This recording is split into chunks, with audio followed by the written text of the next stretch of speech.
My name is Claire Dawson and I'm 32 years old.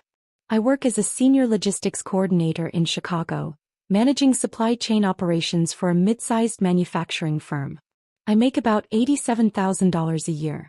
It's not flashy, but it's stable and I'm good at what I do. I live in a one-bedroom condo in Lincoln Park that I bought 3 years ago. It's modest, clean, and entirely mine. My sister Olivia is 28. She's always been the favorite. The golden child. The one who could do no wrong even when she was doing everything wrong. Growing up, I learned early that being quiet kept me safe. When I brought home a report card with straight A's, my mother would glance at it and say, "That's nice, honey. Can you set the table?" When Olivia brought home a C-, they'd throw her a pizza party and tell her she'd do better next time. When I won a regional robotics competition in 10th grade, my father didn't come to the ceremony. He was at Olivia's cheer practice. She wasn't even on the varsity squad. I stopped expecting them to show up. I stopped expecting them to notice. By the time I turned 18, I'd learned to move through our house like a ghost. I packed my own lunches. I did my own laundry. I applied to colleges on my own and paid my own application fees with money I'd saved from working weekends at a bookstore. When I got my acceptance letter to the University of Illinois, I told them over dinner. My mother smiled distractedly and said, "Good for you, Claire." My father asked Olivia to pass the salt. Olivia, meanwhile, partied her way through community college, dropped out after 2 semesters and moved back home. My parents didn't blink. They redecorated her old room.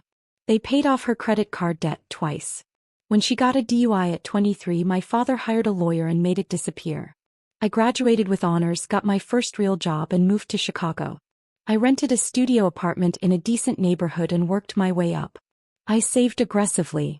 I ate ramen more nights than I'd like to admit, but I had a plan. 3 years ago I bought my condo. It was small, but it was mine. I furnished it slowly, deliberately. Every piece mattered. I didn't tell my parents about the purchase until after I'd closed. When I finally mentioned it over the phone, my mother's first question was, "How much did it cost?" When I told her, she went quiet. Then she said, "Well, Olivia's still looking for a place. Maybe you two could share it." I told her no. She sighed like I'd disappointed her again. For the next 3 years I kept my distance. I visited for holidays, stayed polite and left early. I sent birthday cards. I didn't call often. It was easier that way. Then 2 weeks before this Thanksgiving my mother called. Her voice was warm, almost cheerful. She said they were hosting a big family dinner this year. Aunts, uncles, cousins, the whole extended crew. She wanted me there. She said it had been too long. She said she missed me. I should have known better. The house smelled like roasted turkey and cinnamon when I arrived. The dining room table had been extended with 2 extra leaves to fit everyone. 49 people by my count. Cousins I hadn't seen in years. Aunts who barely remembered my name. My mother floated through the crowd in a burgundy dress, playing the perfect hostess.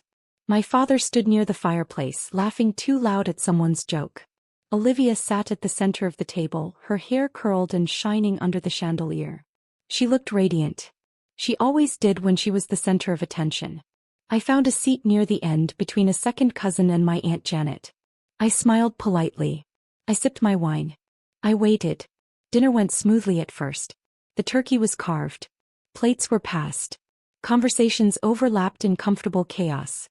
Then, just as dessert was being served, my father stood up. He tapped his glass with a fork. The room quieted.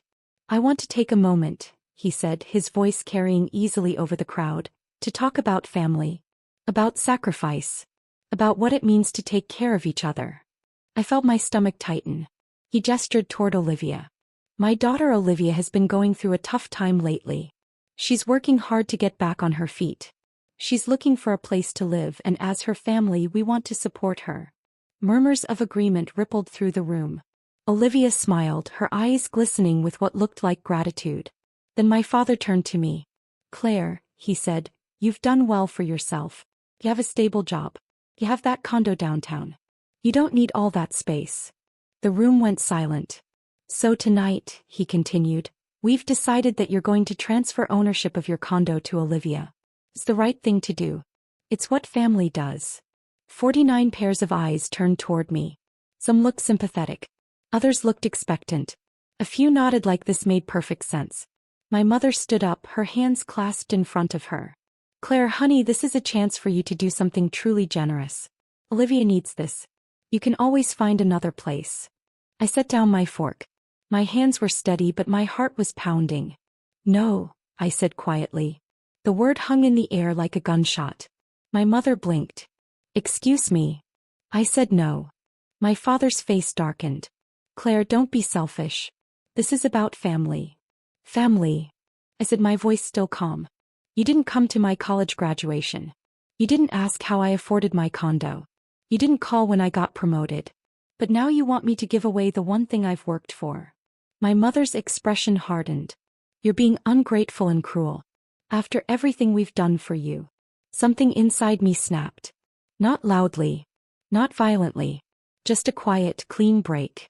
I reached into the bag at my feet and pulled out a folder.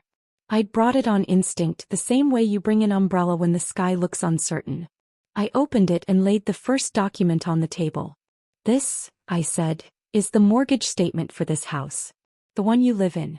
It shows a remaining balance of $340,000. My father's jaw tightened. I pulled out another document. This is a record of payments I've made over the last 6 years. Payments you never asked for, but that I made anyway because I thought I was helping. $72,000 total. For your mortgage. For Olivia's credit card debt. For her car payments. For her legal fees. The room was silent now. Completely silent. I looked at Olivia. I paid for your lawyer when you got that DUI. I paid off your credit cards. Twice. I've been covering Mom and Dad's mortgage for 3 years. Olivia's face went white. My mother stepped forward. We never asked you to do that. No, I said. You just expected it. And you never once said thank you. My father slammed his hand on the table. That doesn't change the fact that Olivia needs help now. I stood up. Then help her. But you're not taking my home. My mother's voice rose, shrill and desperate. You're tearing this family apart. No, I said. You did that a long time ago. I pulled out my phone and sent a single text. Then I looked around the room at all those faces, at the aunts and uncles and cousins who'd watched this unfold without saying a word. I'm done, I said. With all of this. I walked toward the door. Behind me, my mother was crying. My father was shouting. Olivia was frozen in her chair. I got into my car and drove home. 2 hours later, there was a knock on my condo door. I opened it to find Rachel Kim, the notary public I'd worked with when I bought the place. She was in her late 50s, sharp-eyed, with silver hair pulled into a neat bun. She held a leather briefcase. Claire, she said. I got your message. What's going on? I let her in and explained everything. She listened without interrupting. When I finished, she shook her head. They can't force you to transfer property, she said. Not without your consent. Not ever. I know, I said. But I needed someone official to tell them that. In case they show up here. Rachel smiled grimly. If they do, I'll be happy to explain it to them. She didn't have to wait long. 20 minutes later, my parents arrived. My mother was still in her burgundy dress. My father's face was flushed with anger. Olivia trailed behind them, her mascara smudged. Rachel opened the door before they could knock. Mr. and Mrs. Dawson, she said coolly. I'm Rachel Kim, a licensed notary public.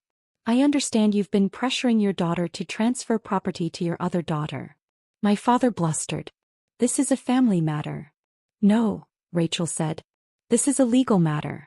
Claire Dawson is the sole owner of this property. Any transfer requires her voluntary, informed consent, witnessed and notarized. She has declined. That's the end of it. My mother tried to push past her. Claire, please. Just listen. Rachel didn't move. If you continue to harass Ms. Dawson, she can pursue a restraining order. I'd advise you to leave. My father's face turned red. You can't do this to us.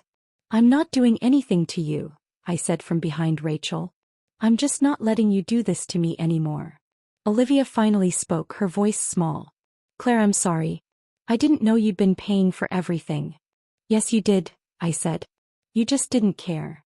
They stood there for a long moment, the three of them framed in my doorway like a photograph of everything I was leaving behind. Then Rachel closed the door. I didn't hear from them for weeks. No calls. No texts. Nothing. When Christmas came, I didn't go home. I spent it alone in my condo with takeout Chinese food and a movie I'd been meaning to watch. It was quiet. It was peaceful. For the first time in my life, silence didn't feel like punishment. It felt like freedom. A month later, my Aunt Janet called. He said she was sorry.